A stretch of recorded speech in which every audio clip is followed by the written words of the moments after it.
So, like I said, we're going to be talking about stories. I'm going to be telling you stories. I'm going to be giving you where everything began because with like my mental health, it's a buildup of different experiences in my life. My mental health was, I could say, for lack of a better word, a trauma response. And things happened. So let's start in the beginning. Okay, so when I was in primary, I was bullied. I was bullied. I was bullied to a point that there would be days when I didn't want to go to school.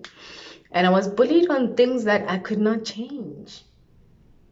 Bullying is terrible, guys. Like, I'm saying it with a smile. I'm sorry. Bullying is terrible.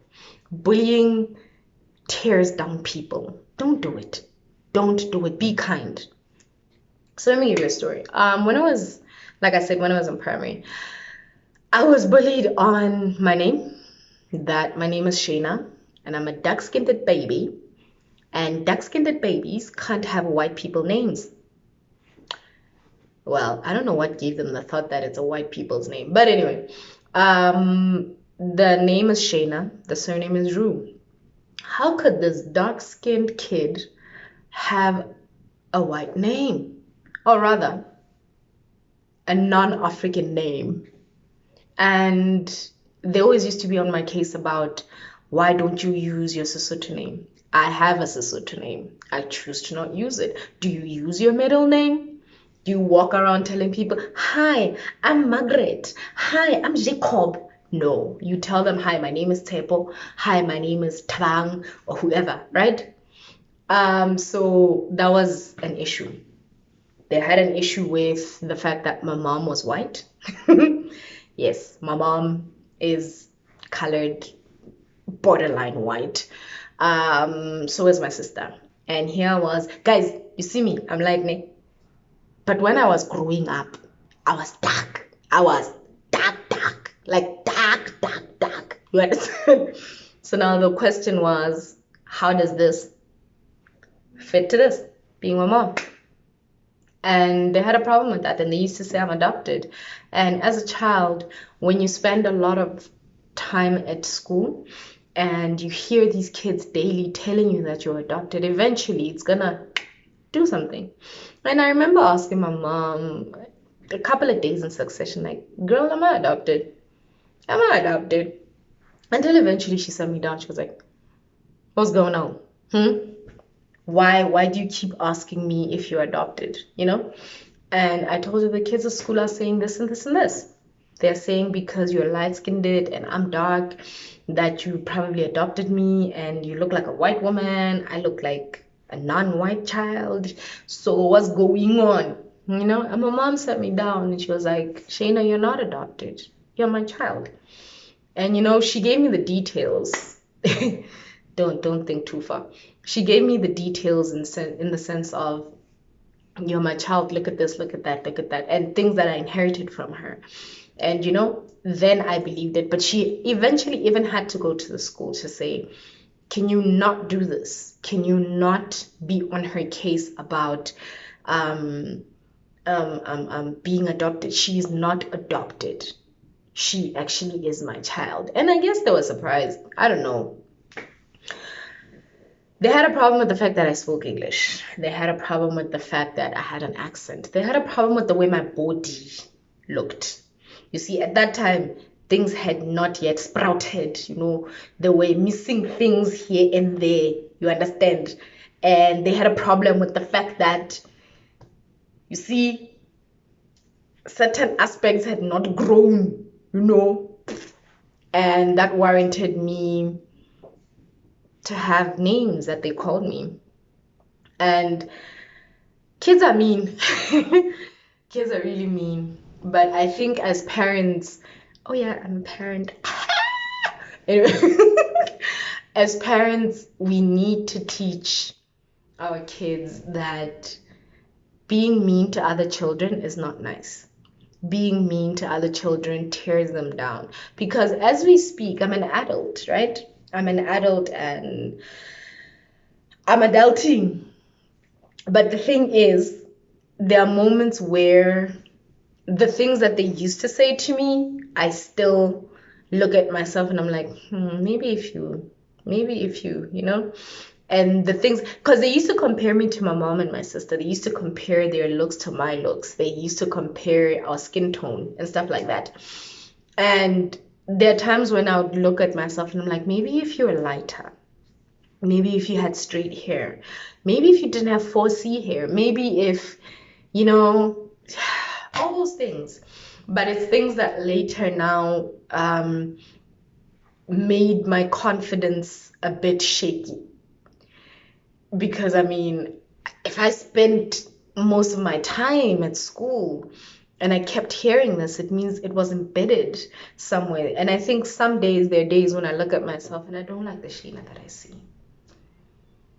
And maybe if they hadn't tormented me with telling me all those things almost on a daily basis, I would probably not suffer as much, But I grew up with that, and it was one of the things that really bothered me.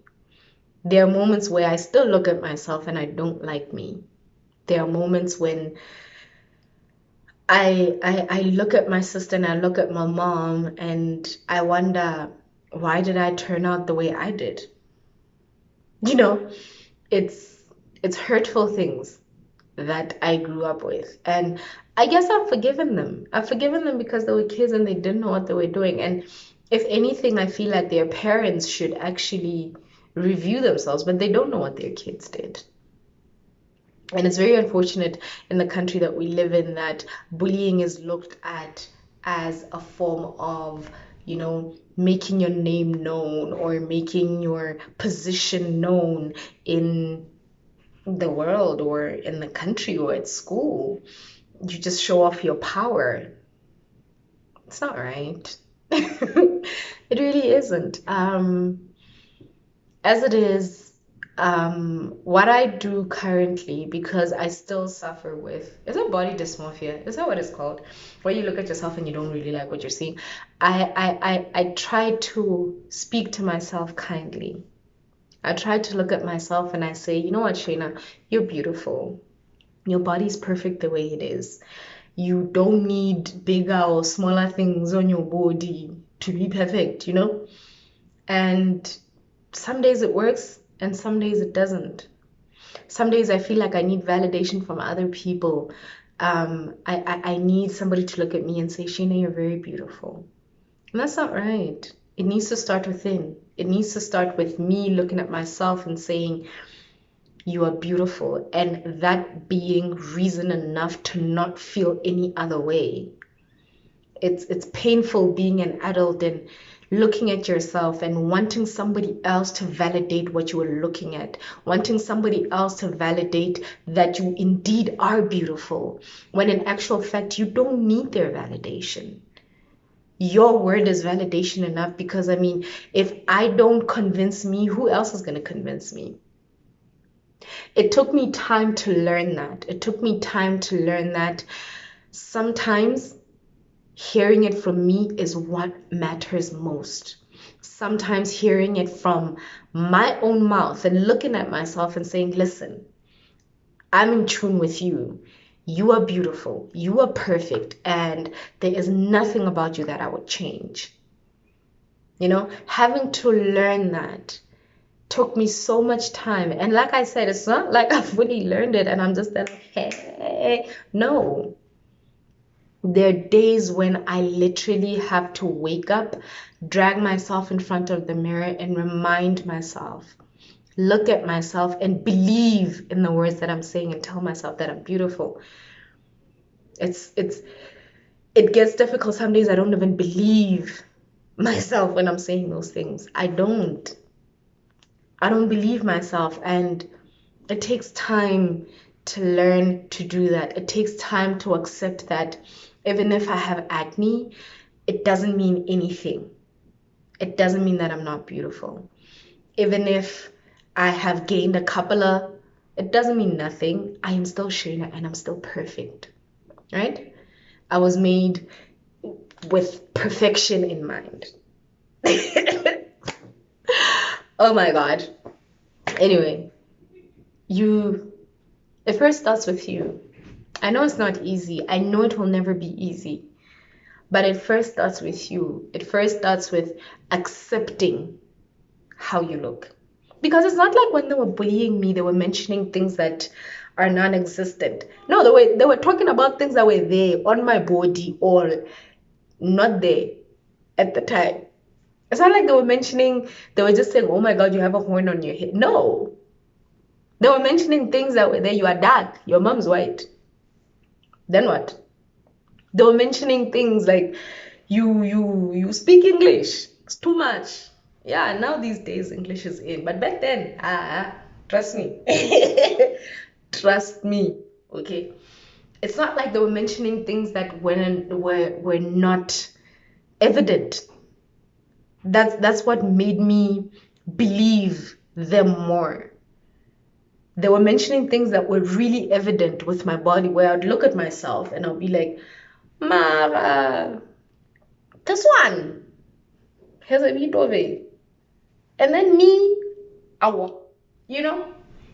And even when the time came when my things started showing, they were like, Papa, here I am, you know? I still deem them small, you know? I want something big because now I'm trying to fit into that bracket they put me in. No, that's not fair. But at my age, imagine being an adult having to go through that. But on a daily basis, I remind myself that there is no way your body's going to change. There is no way things are going to reduce or increase on your body. This is who you are and this is what you got. You got to work with what you got, honey. And it's hard sometimes. It's hard to look at myself and love myself. It's hard to look at my face and love it. It's hard to look at my body and love it. It's hard to hear myself speak. And just recently, I was with a very close friend of mine. She's like a big sister to me. And she was listening to a pitch I was making. And the whole time when she was listening to it, I wasn't. Because I didn't like the way my voice sounded. Because I was told every day that you have an accent, you're pretending to be like this. But I've always spoken like this. Literally always spoken like this. And I don't think when I was ignoring myself making that pitch, because it was a recorded video, I don't think she noticed that's why I was doing that. Well, now you know yourself. She didn't really notice that that's why it's going on. She maybe thought whatever it is that she thought. But in all honesty, it was because I didn't like the sound of my voice. I didn't like the way I sounded at the time. And there are days when I actually hear my voice, I'm like, honey, you sound like a And then there are days when I hear my voice and I'm like, what in the hell? What in the name of all broken records is that? Yeah, so it's like a thing. Ooh. It's like a thing that happens where I keep going up and down about it. But here we are. I'm adulting. And daily I'm learning to love myself. And I know it will be a continuous journey. I know it will be a journey that in time I will master. But for now, I will stick with looking at myself in the mirror and reminding me every day, writing myself little notes to say, Shayna, you're beautiful. Don't forget you're worth it. Don't forget there's so much potential in you. I'll do that every day because I deserve it.